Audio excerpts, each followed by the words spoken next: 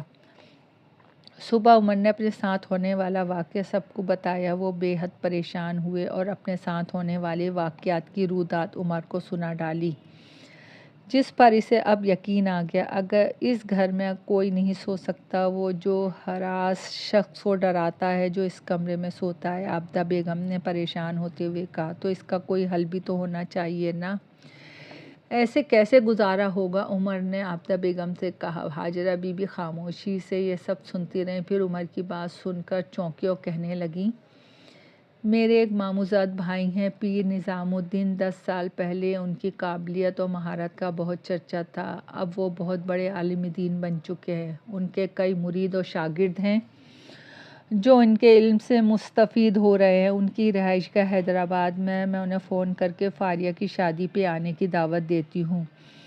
مجھے یقین ہے وہ دعوت قبول کریں گے۔ وہ جب یہاں آئیں گے تو ان سے اس مسئلے کی متعلق بات کریں گے۔ امید ہے وہ کوئی حل ڈھونڈ لیں گے۔ ہاجرہ بیگم نے پر امید ہوتے ہوئے کہا، ٹھیک ہے دادی، آپ انہیں فوراً دعوت دے دیں تاکہ وہ وقت پہ پہنچ جائیں۔ عمر نے پرجوش ہوتے ہوئے کہا، جبکہ باقی سب کو بھی ان وجودوں سے پیچھا چھڑانے کا سن کر اطمینان ہوا۔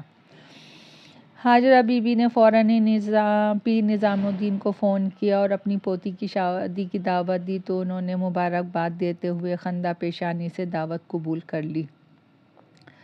فاریہ کی مہندی سے ٹھیک 2 دن پہلے ریاض صاحب پیر نظام الدین کو لاہور اسٹیشن سے گھر لے آئے۔ پیر نظام الدین 6 فٹ کے ایک شفیق بزرگ تھے، جن کی سفید داڑھی نے ان کے چہرے کو مزید پر نور بنا دیا تھا۔ ان کے آتے ہی خیر و برکت بھی جیسے اپنا راستہ بناتی ان کے ساتھ ہی اس گھر میں داخل ہوئی۔ سب لوگ ان سے مل کے بہت خوش ہوئے۔ دن بھر ان کی خاطر تواضع اور شادی کی تیاریاں ہوتی رہیں۔ رات کو وہ ہاجرہ بی بی کے پاس بیٹھ کے باتیں کر رہے تھے۔ جب عابدہ بیگم نے ان سے سونے کا پوچھا، بیٹا آج ہوا چل رہی ہے، ایسا کرو میرا بستر برآمدے ہی میں لگا دو، میں یہاں سو جاؤں گا۔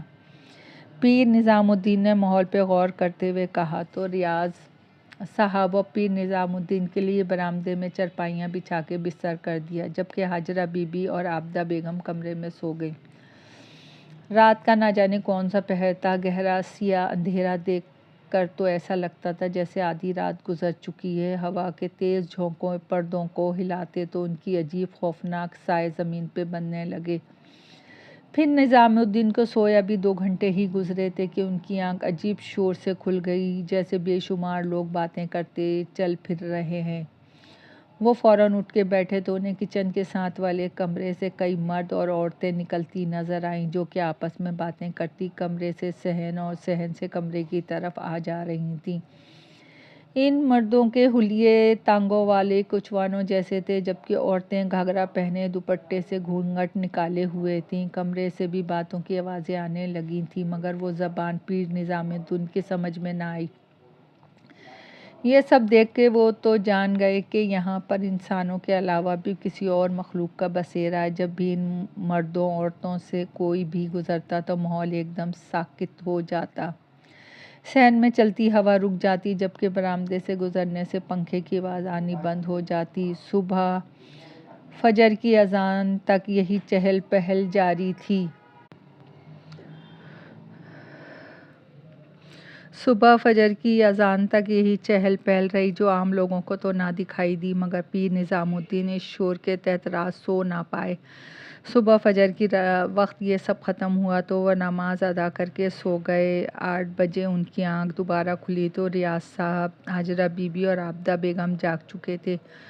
وہ چارپائی پہ اٹھ کر بیٹھ گئے اور گہری سوچوں میں گم ہو گئے۔ ان سب نے انہیں سلام کیا اور عابدہ بیگم ناشتہ بنانے کچن میں چلی گئیں، جبکہ ہاجرہ بی بی اور ریاض صاحب مونڈے لے کر پیر نظام الدین کے پاس بیٹھ گئے۔ ہاجرہ بی بی نے انہیں